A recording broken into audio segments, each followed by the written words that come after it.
네, 국내시 체크인 한양증권 권충현 과장과 얘기를 나눠보도록 하겠습니다. 안녕하십니까? 안녕하세요. 네, 반갑습니다.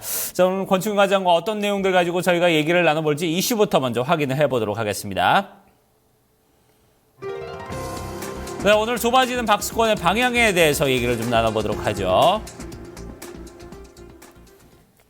네, 외국인들의 매도세가 좀 계속해서 좀 이어지고 있고 이런 부분이 결코 계속해서 이제 증시의 어떤 하락의 요인이 되고 있는데 지금 이제 결국 이제 뭐 선진 시장으로의 지금 자금 금리 인상을 앞두고 계속해서 좀 빠져나가고 있는 게 가장 큰 부분인데 계속해서 좀 이 권충현 과장께서 이 시간에 우리가 좀 박스권에 대해서 좀 어느 정도 좀 하단까지 찍으면은 이제 다시 한번 올라갈 여지들이 있기 때문에 이런 부분에서 그때 투자를 해보자 그랬는데 지금 계속해서 지금 그 박스권의 어떤 흐름이 좁아지고 있다는 부분이죠. 네, 맞습니다. 이제 박스권이 계속 좁아진다는 것은 이제 방향성을 바꿀 날이, 추세적으로 바꿀 날이 굉장히 좀 가까이 다가왔다라고 좀 생각하시면 될 것 같습니다. 일단 뭐 금요일 같은 시장도 어김없이 또 외국인의 매도가 다시 한번 좀 대거 출회되면서 코스피가 다시 한번 좀 하락하는 모습을 보여줬습니다. 글로벌 증시가 급락을 하면서 그 부분에 따른 뭐 투시 마카가 아니었겠는가 좀 생각을 하고 있고요. 다만 금요일 같은 경우에는 미국 경제지표 호조로 좀 지수가 좀 상승을 하면서 오늘 한국 시장 좀 상승해서 갭상승해서 시작하는 좀 모습을 보여주지 않겠는가 이렇게 좀 생각을 하고 있습니다. 일단은 뭐 현재 같은 경우는 금리 인상 같은 경우가 기정사실화되어 있는 상황이기 때문에 이런 증시의 모습이 상대적으로 좀 놀라울 정도로 굉장히 좀 강한 모습을 좀 보여주고 있거든요. 더군다나 뭐 중소형주 개별 모멘텀이 있는 종목들 같은 경우는 정말 시장이 좋을 때의 주가를 다시 좀 찾아내고 또 박스권에서도 아니면 하단에서도 한 20% 정도의 상승률을 보여주는 그런 모습들을 좀 보여주고 있습니다. 그렇기 때문에 외국인의 매도세가 좀 멈춰주고 좀 시장의 안정감을 찾는다면 제가 봤을 때는 지수가 좀 급반등할 수 있는 그런 여지에 와 있다. 좀 이렇게 생각을 하고 있습니다. 네, 외국인들이 지난 금요일에만 또 3,600억 원 가까이 매도를 했습니다. 여기서 우리가 살펴볼 부분이 금요일장의 미국 증시는 상당히 또 좋았잖아요. 오히려 불확실성을 해소하는 측면 그리고 미국 경제가 회복되고 있다는 측면에서 고용지표를 받아들인 모습이었는데 이번 금리 인상 이슈를 두고 선진 증시랑 신흥국 증시가 상당히 또 디커플링 될 수 있다는 부분도 우리가 고려를 해야 될 텐데 네. 이번 주는 좀 어떻게 전개가 된다고 봐야 될까요? 네, 일단은 뭐 외국인이 언제 뭐 그만 나가겠다라고는 말씀드리기는 굉장히 좀 힘듭니다. 다만 한 가지 좀 예상을 해볼 수 있는 건 지난주 한 목요일 같은 경우에 달러 인덱스가 좀 급락하는 모습을 좀 보여줬습니다. 네. 일단은 달러가 굉장히 슈퍼 달러가 될 수도 있다라는 예측들이 많이 나왔는데 네. 그와 상반된 움직임을 좀 많이 보여주면서 이런 부분들이 어떻게 봤을 때는 외국인의 매도세를 좀 주춤하게 할 수 있는 어느 정도의 센티가 되지 않겠는가 좀 생각을 하고 있고요.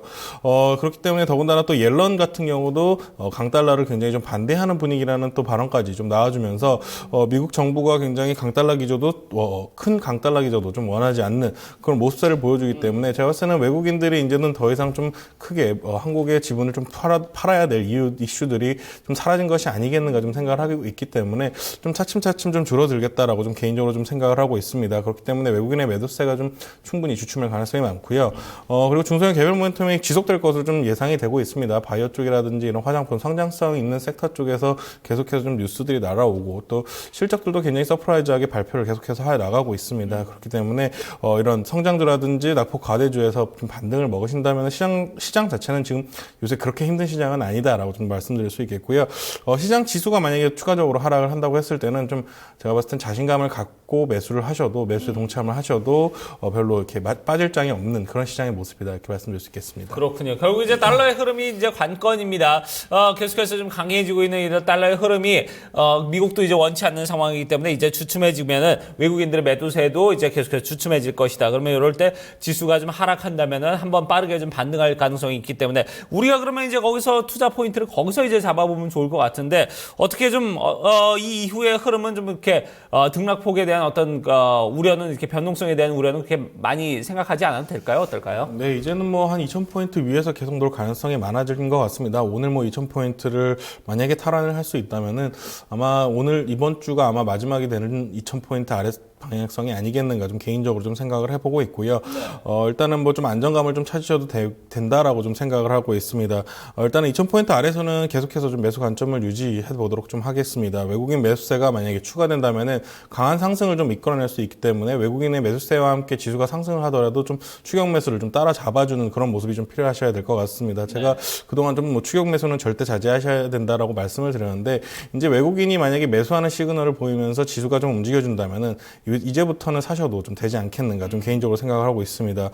일단은 뭐 금리 인상 이후에 달러 인덱스가 급등하지 않는다고 봤을 때는 뭐 제가 봤을 때는 신고가도 낼 수 있는 그런 좀 어느 정도의 주가 향상이 뛸 가능성이 굉장히 높다라고 좀 생각을 하고 있기 때문에 일단은 금리 인상 이후에 달러 인덱스도 굉장히 좀 중요하게 좀 보셔야 될 것 같고요. 그 전에는 외국인의 매수세 이렇게 좀 확인을 하시면서 매수에 좀 대응을 하시면 될 것 같습니다. 네, 환율과 더불어서 외국인들이 이에 어떻게 반응하는지 두 가지 변수가 가장 중요하다라고 이야기를 해주셨는데 그렇다면 그 금리 인상, 그러니까 FOMC 회의의 어떤 결과가 될 것 같은데 이때를 변곡점으로 전후로 나누게 된다면 우리가 좀 예상을 할 수 있는 전략들 어떻게 가져가시나요? 네, 일단은 가장 중요하게 생각을 하셔야 될 것이 이제 금리 인상기에는 그동안 계속 주가가 좀 오르는 그런 모습들을 보였습니다. 더군다나 이번에 12월 달에 금리 인상을 한 다음에는 제가 생각에는 한 6개월 정도까지는 금리 인상을 다시 하기는 좀 쉽지는 않을 것이다. 그럼 6개월 정도라고 봤을 때는 지수 같은 경우는 굉장히 큰 폭으로 상승할 수 있겠고요. 종목 같은 경우는 중소형주 중에서는 거의 뭐 더블의 시세를 내주는 종목들도 굉장히 많을 것으로 좀 생각을 하고 있기 때문에 금리 인상 이후에는 굉장히 늦을 수도 있다라고 좀 판단을 할 수 있겠습니다. 그렇기 때문에 금리 인상 전에 어느 정도의 매수 포지션을 좀 취해 두시는 것이 좋을 것 같고요. 그리고 금리 인상 이후에도 크게 우려할 만한 상황이 좀 벌어지지 않을 것으로 예상이 되고 있기 때문에 어느 정도는 그냥 이벤트성으로 좀 지나간다라고 생각을 하시고 좀 공격적으로 좀 대응을 하셔야겠다 좀 이렇게 생각을 하고 있습니다. 네. 하나 더 여쭤봤을 때 그러면 그동안 많이 좀 낙폭이 과대했던 쪽으로 저희가 귀를 기울여야 될지 아니면은 그동안 좀 그나마 잘 갔던 바이오나 또 화장품 쪽 이쪽으로 좀 눈여겨보시는지 어떻게 전략을 가져가시는지요? 전체적으로 다 같이 좋을 것으로 좀 예상을 하고는 있습니다만 제가 봤을 때는 일단은 뭐 큰 대형주 종목 쪽에서 어느 정도 수익을 좀 내시는 것이 좀 투심에는 좀 편하실 거라고 좀 생각이 되고 있습니다. 일단은 차화정 쪽에서 굉장히 좀 좋은 시세를 보여줄 가능성이 굉장히 크다라고 좀 생각을 하고 있고요. 금리 인상 이후에는 아무래도 좀 회사 쪽에는 좀 더 긍정적인 시그널이 나올 것으로 예상이 되고 있습니다. 물론 뭐 성장 섹터 바이오라든지 뭐 이런 화장품 쪽도 나쁘지는 않겠지만 다만 그런 이제 대형주 섹터 쪽이 훨씬 더 좀 상승률이 좋지 않겠는가 이렇게 생각을 하고 있습니다. 그동안 좀 낙폭이 많았던 대형주들, 특히 좀 뭐 차화정이나 이런 쪽에 한번 관심을 가져볼 만하다 이렇게 짚어주셨고, 뭐 계속해서 전체적으로 뭐 종목군들 크게 상관없이 좋은 장세가 좀 이어질 가능성도 높다 이렇게 짚어주셨으니까 여러분들 뭐 이번 주부터 조금은 이제 긍정적인 어떤 흐름을 갖고 시장에 접근하셔도 되지 않을까 하는 생각이 드네요. 네, 오늘 장 정리 여기까지 해보도록 하겠습니다. 한양증권 권충현 과장과 함께 전략 세웠습니다. 감사합니다, 과장님. 네, 고맙습니다.